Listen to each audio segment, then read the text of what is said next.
So, hello YouTubers or hello Patreon exclusive members. Hello. The selection for today that Robert had suggested is something which is very important phenomena. We were talking about vampires, and my question was, do vampires exist? After seeing all these movies and... So you've seen a number of vampire movies, correct? Yeah, some of them comedy ones and some of them more serious ones. Have those movies reminded you of the behavior of anybody you have met? Yeah, except I haven't seen like physical drinking of blood. Oh, okay, yes. Well, that's the funny part for the movies. Now, there are many families which have quite a number of serious accidents, like strange accidents, that have a huge amount of drug addiction. Of course, heavy alcohol is also a drug addiction, and mind-controlled drugs from the pharmacy is also a drug addiction. Any doubt, just look in your local pharmacopoeia. There are a number of psychiatric drugs which are quite listed as, for example, lithium. Is listed as be careful because giving this is a lifelong addiction, and they are psychiatric drugs. So, without defining addiction according to whether the level of punishment or not for using it, but just addiction being addiction. There are some families with a lot of suicides, a lot of heavy drug use, and these things pass through families to such a degree. I remember the first time I was having my private sessions translated in Sao Paulo, the person who was translating me for others was a geneticist who had done research in genetics, trying to find what genetic cause there would be for these strange drug-addicted, weird accident, suicidal families. And because it was assumed that because it's known that these things do pass through families, that there must be a gene that does it. Well, of course, there must be a gene is not a valid statement. Let's look to see if there may be a gene is, of course, important research. But no gene was found, but the fact that it does pass through families was found. And this researcher had never found a solution, among psychiatrists, psychologists, or geneticists, but she had, in fact, in the process of translating me, found that many families no longer had the problem. So it is something you can, in fact, work with. And of course, the vampire movies are kind of funny, like the vampire bites and takes the blood, and then the person is like converted into this vampiristic world. Well, actually, the truth is worse than that, because the physical biting, doesn't happen, or I haven't seen it happen. Mm-hmm. And the physical biting is unnecessary, but the way belief systems are passed through families is often extremely heavy, and if you don't follow the belief system of the family, there will be very strong attack within the system. There was a Catholic priest in Slovenia, or an ex-Catholic priest, He was serving in the church as a priest for 15 years for the reason that in his family it was impossible to imagine a vocation that was not chosen by mother. And mother chose that he will be a priest, and to him there wasn't any possible arguing, because mother chose this. And he became a priest simply because mother said so. And finally, in order to for him to have the experience of being on a spiritual path, he actually left the church, and his next job was a bus ticket inspector. Not for everybody would be inspecting bus tickets be more spiritual than serving as a priest. It depends if it's your own spirit that calls you to serve as a priest or not. And well, he was only a bus ticket inspector for long enough to get used to some other job. So every profession can be something that's highly stuck in the family. But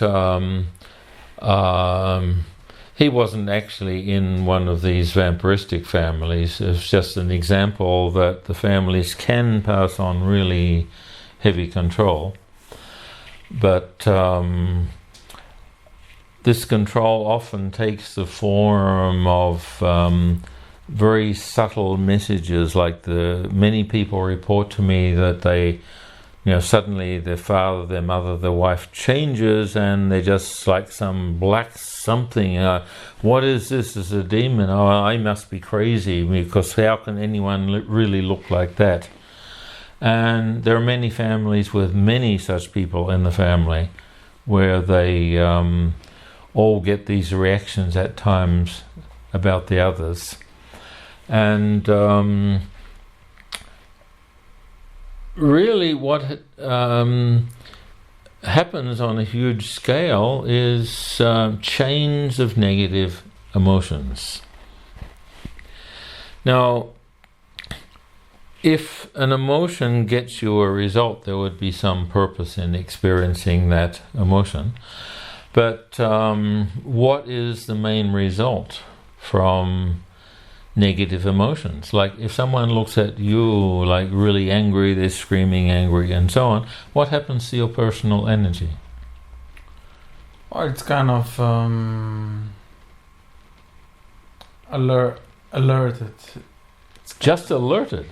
Well, you're really strong. You mean you just feel alerted and say, oh, okay.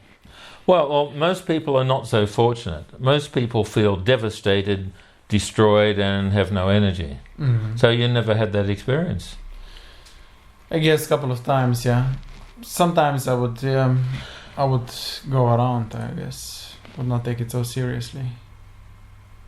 Oh, okay. So what would happen to you if you asked your own father to tell you in the clear words what he is talking about?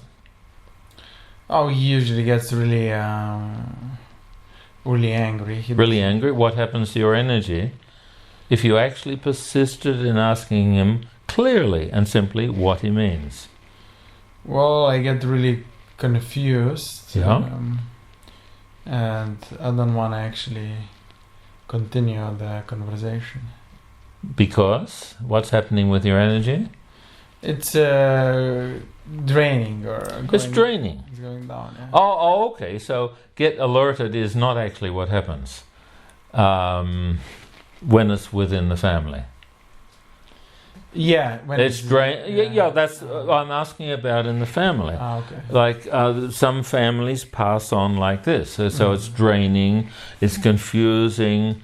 Now, does the anger have some relevance to what you're asking about? Anger. If what have the relevance? The content when the person is making angry words, does it have some relevance to reality? It's not matching. Like the anger is not matching anything. Good. Now, don't take that personally, because have you ever heard someone making a big angry display and the content matches reality?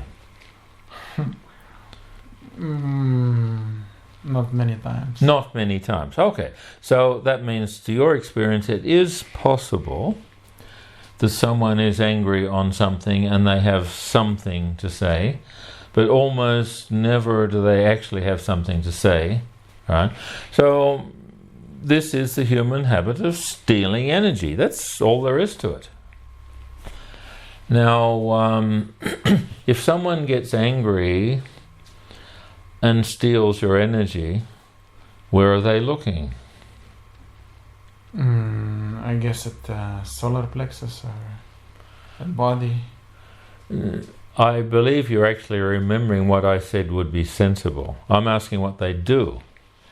Where are they looking? Where do they look? When someone pins you down to yell at you and get angry, where do they look? In your eyes? Direct in the eyes. That's if they want to pin you down, control you, and vampirize energy, right? All anger, looking at the eyes, is to vampirize energy. Okay? If the person actually has something to say, well, the solar plexus can experience anger. The eyes cannot. So anger at the eyes is to destroy energy, and the solar plexus may be because the person actually has something to communicate. So what happens is, if somebody in the family or the system feels hopeless and empty inside.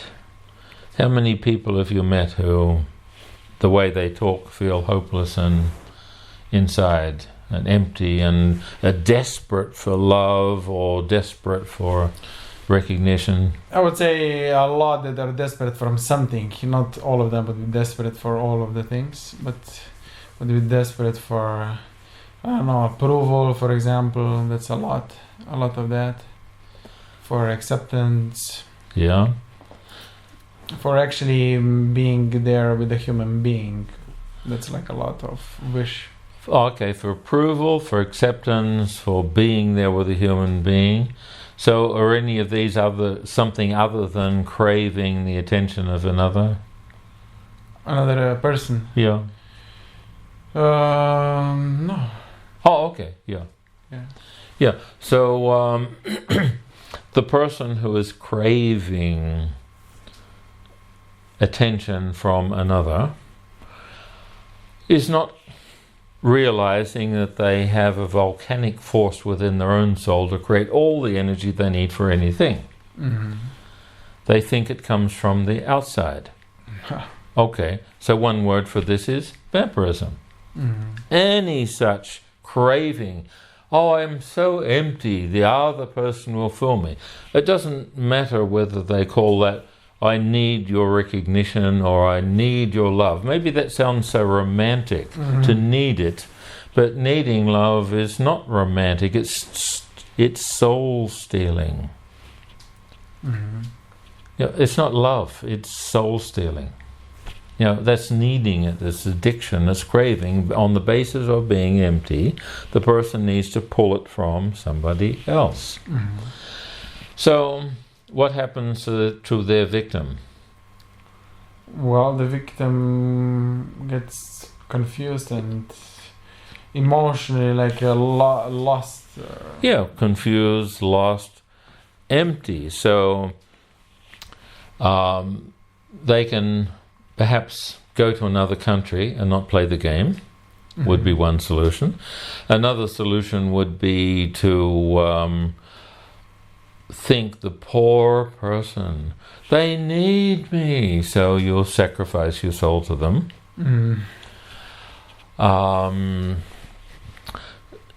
So if you do that, then the victim will be empty and destroyed, and then in turn, by resonance, be desperate for love, desperate for somebody else to complete them.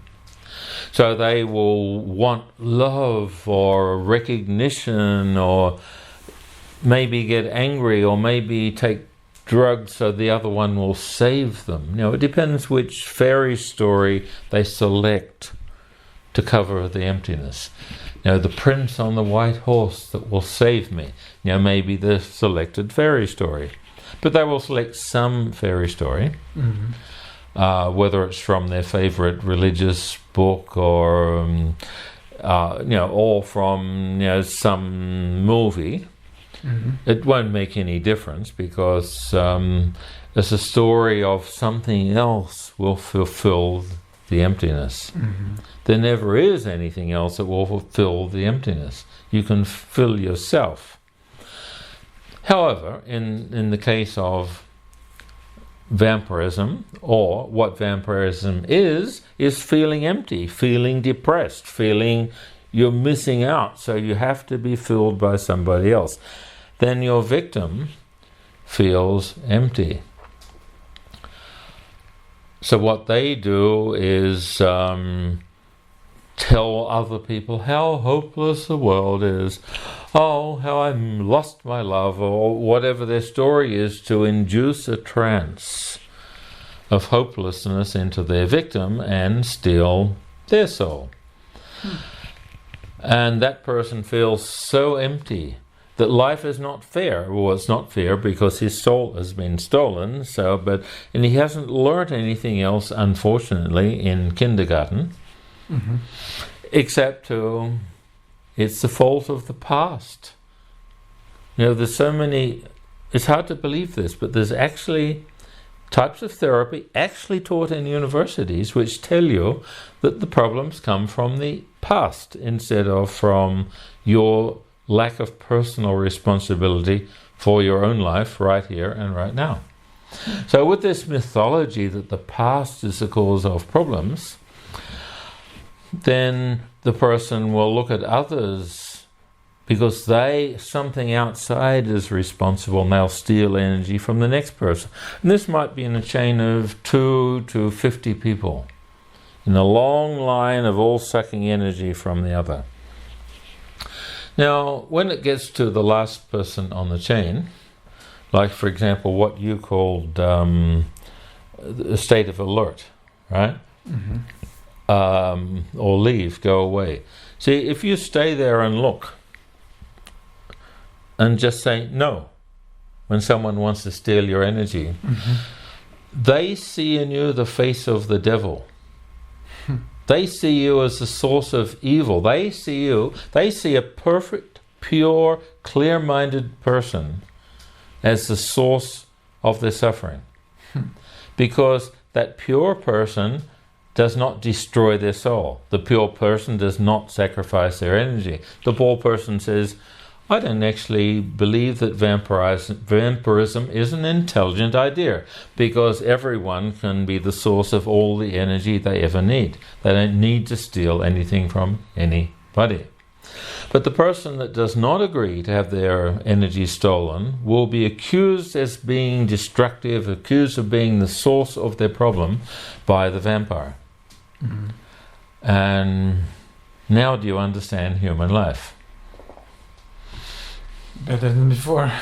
Yeah, so vampire movies are a really interesting education because they show this type of behavior in a kind of funny form that lets you start to understand this type of behavior and how it works within families. And the next thing after watching the vampire movie is to say, well, I'm not going to do that anymore. I will make my own energy and not steal from anybody else. And then that person, who is now pure and free, will be blamed by the others in the family that you're not giving us energy anymore. And the person who has recovered, the person who no longer has the problem, the person who honors all others as the source of their own power, will in turn be labeled as the devil. Because the others watching have only two choices. See the one as evil who won't sacrifice their energy, or taking personal responsibility for their own life and never a stealing soul of anybody else. And really that's as difficult to do as changing what you want to eat for dinner. It's easy, just want something else for dinner. Yet people, oh yes, but I have to eat like pigs for my dinner or I just don't feel complete. And another one, well, I need tomatoes for my dinner or I feel so strange. You can change your appetite. You can change your source of food.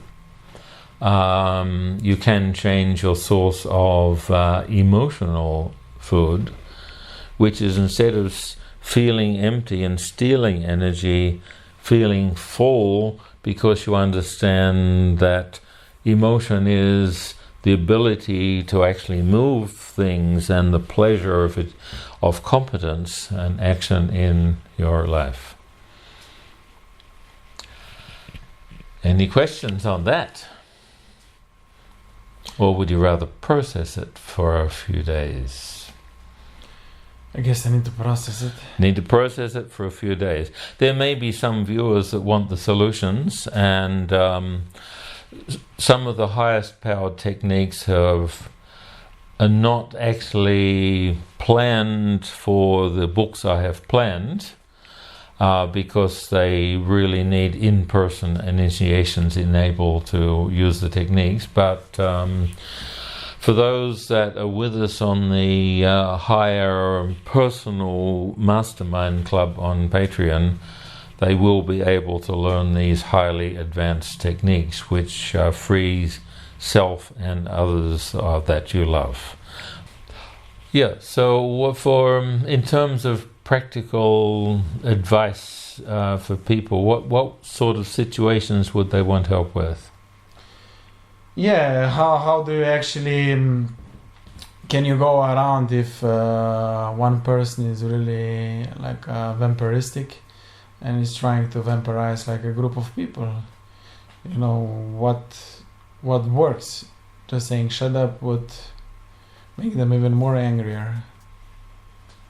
If one person is trying to vampirize a group of people, yeah, they start a topic and it gets heavy and it just doesn't stop. Oh, okay. Okay, that's a slightly different subject. But in general, if a topic starts to get clear where it will really help people, most people become possessed. Mm-hmm. However, that's commonly a different type of entity, and using entity here in this word, I'm not saying entity is necessarily specifying what type of entity. Like Facebook, for example, is a legal entity. Mm-hmm. So a group belief system is an entity, and maybe some spirit is an entity, mm-hmm. but without specifying what is some entity communicating that takes over. But there's many types of those entities. Mm-hmm. So one of them is the mass belief system of the human race. Like the consensus reality tends to limit people. There's a certain amount of control that people believe would be appropriate. There's many debates going on at this very time where, in between, Christians and atheists, where the Christians are saying that if people don't believe in God, they will just ravage and kill and rape and be criminals. And so the atheists ask the Christians, well, what? Would you actually rape and murder if there was no God? Because I wouldn't. Mm-hmm. And in terms of mass murderers and criminals in jail in the United States, the tendency for atheists to be convicted of such things is something like 80% less than religious people, which doesn't prove that religion caused it in those other people. But there is certainly no proof that that type of belief in something is why we don't hurt each other. Most people are actually nice to each other because it is really the most intelligent solution to be nice to each other. Mm-hmm. However, there is normally an attack on competence. Mm-hmm. When a particular child is really brilliant at school, there are normally attacks. When I had a child that was a great computer programmer at the age of 8, most people were shocked and offended. Most hearing about it in Australia were really disturbed. Oh, that might be stealing his childhood, or they just suddenly invented this fear, possessed by fear, that someone would be competent. And that always happens. And so if you're wondering about what would the solution that be for you as a person wishing to be more competent, mm-hmm. well, the first is to recognize people do attack like that because the consensus reality programs them to do exactly just that. Mm-hmm. So what you do about that is get to be more competent. Mm-hmm. Because if nobody is jealous of how well you are doing things, improve your quality. Mm-hmm. You're just not doing things well enough if nobody is jealous, because people are just programmed to react when there is competence. Mm-hmm. And then when you break through and become more competent, then the attacks stop. Mm-hmm. So this is, you could say, an advanced subject, because the power of the simplicity underlying it is not something that would be understood by most people, which is really that in the process of becoming more competent, there is always a major challenge, there will always be a major alert from society. And it's still paradoxical whether that is from the inside or from the outside. Mm-hmm. Because to become more competent, you have to face that which in yourself is not competent yet.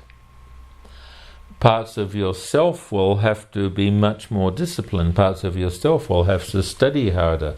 Parts of yourself that were nervous, oh, what if I show my abilities? I might stand out and I might be attacked. No, there's no might about it. If you become competent, you will be attacked.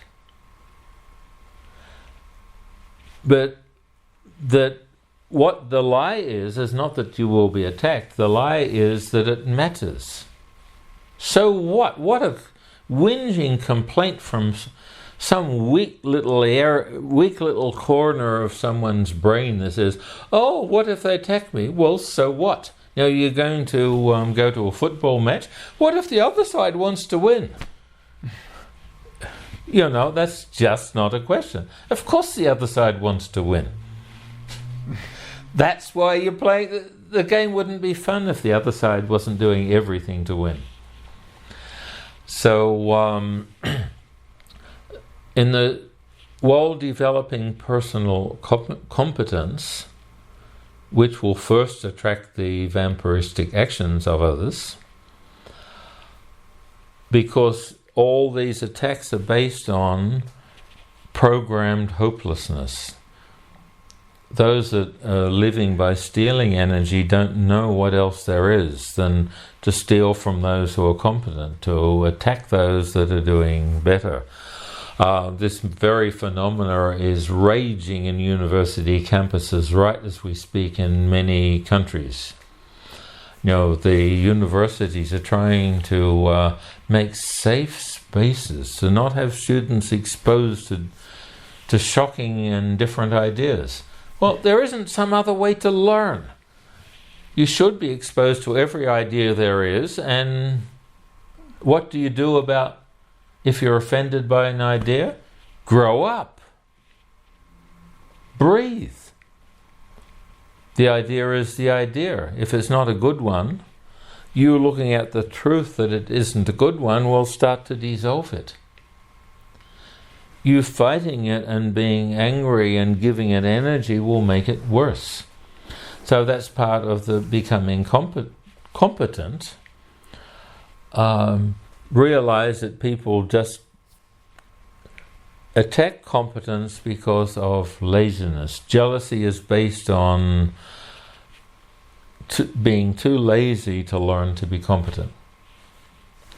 So what you do about it is get even better and the attacks shall stop.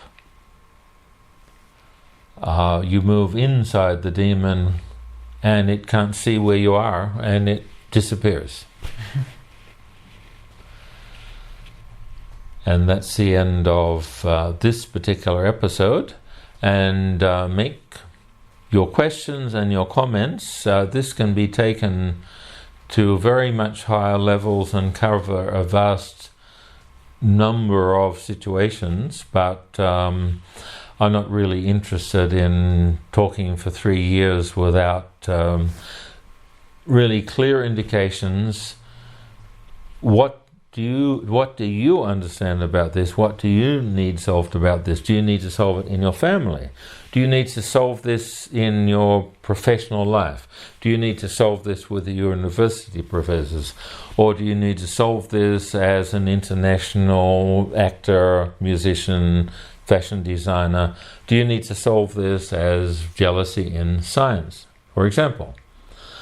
It is extremely common in science, in government research facilities, that the major genius of scientists is actually given false credit to the boss of departments. These attacks are so common in science. It's not just vampirism is not a thing of the street of people that believe in strange things. It's actually the stealing of ideas and credit in our research institutions is where vampirism is actually the very highest. So if you let us know in which area you want help and write your comments underneath, we may prepare videos just for you. Okay, over and out.